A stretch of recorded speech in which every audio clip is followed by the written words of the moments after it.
Howdy folks and welcome. It's the Creepy Kentuckian here with you guys. Happy 2024. Hard to believe that it's already January 2024. Man, seems like a date far, far, far in the future, but it is today. The time is now.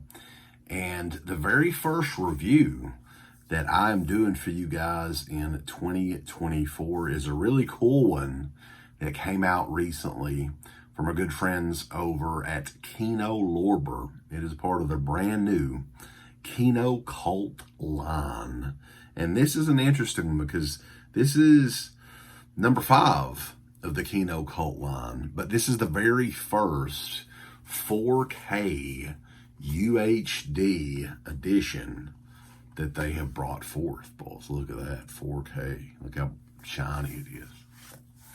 And this is of Clive Barker's very first movie credits, Underworld, aka Transmutations from 1985. This is a movie that I had heard a couple of things about. I'd heard people mention it from time to time. But until recently, I had never seen the film. I hadn't really even heard too many people even talk much about it, good or bad. But upon further review, and after I watched it especially, you can definitely understand why it was kind of underground, right? It was in the underworld itself. And we're going to talk about the movie today, talk about this great edition from Kino called the 4K. It's a 4K and Blu-ray that came out. And if you're a Clive Barker fan, why this is a must purchase for you guys. We're going to talk about all that and if this is worth going down into the underworld to add to your collection. Underworld from 1985, directed by George Pavlo. It is Clive Barker's first screenplay and story credit, but it's a film that he personally despises. The film follows a high-class prostitute named Nicole, who is kidnapped and she is in trouble. Millionaire businessman Hugo locates Nicole's ex-boyfriend Roy Bain, played by Larry Lamb, to help find and rescue her. His search leads him to Dr. Savory, played by Denholm Elliott, who is a sadistic biochemist that created a new subhuman, grotesque, and disfigured species that's addicted to Savory's mind-altering drug, white burn. The mutants kidnap Nicole, who they think is the only hope for a possible antidote. Nicole quickly realizes what Savory has done and his intentions. And now it's up to Nicole and Roy and the mutants to try to stop the evil Dr. Savory for good. Yeah, this movie's kind of all over the place. It has a fun vibe to it. It definitely has that 80s neon light synth sort of vibe to it. Looks really cool. To me, it looks like an 80s music video. But man, this movie is very, very boring. It's only a 92-minute movie. The setup works. You know, I'm into the movie probably for the first half hour or so. But then it doesn't ever take you anywhere, right? So you can definitely understand once you watch this why nobody really knows what this movie is. Technically, it's a Clive Barker movie. It's his story. And it definitely is a precursor to later movie a few years after this, Nightbreed, which became more of a cult hit than this. People still talk about Nightbreed to this day. And there are elements in Underworld that definitely are similar.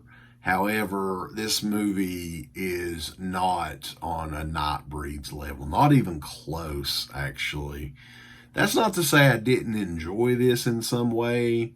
If you're a fan of the 80s aesthetic, and when I say 80s aesthetic, I'm talking about, you know, movies from the 80s, music from the 80s, that purple and blue neon, Miami Vice vibe, right?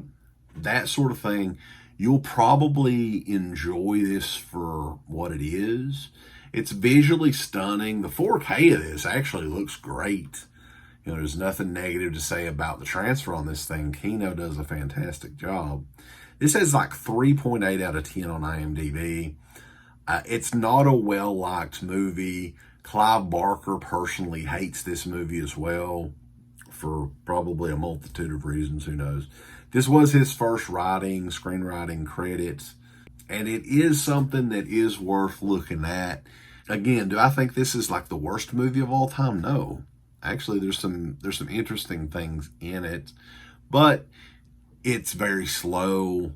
It's kind of boring. The performances in it are like, whatever. But visually, there's some good stuff here. Now, Kino released a very special edition of this, 2 discs, 1 Blu-ray, 1 4K. There is a plethora of extra features on this one as well. And look at the artwork on this, man. This is some newly commissioned artwork that was done by Vince Evans, and it's really, really great. I definitely wanted to put that over. This has like a matte finish to it.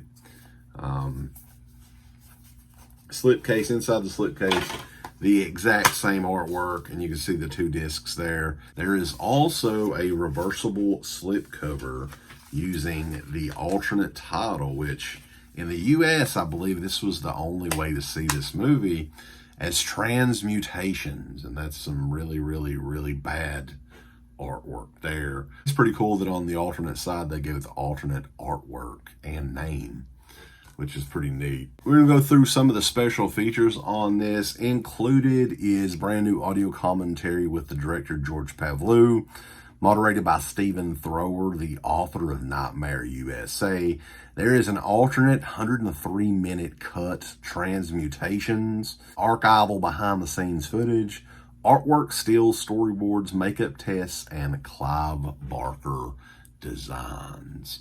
Kino Cult, Kino Lorber Studio Classics always hit the ball out of the park with their releases, guys.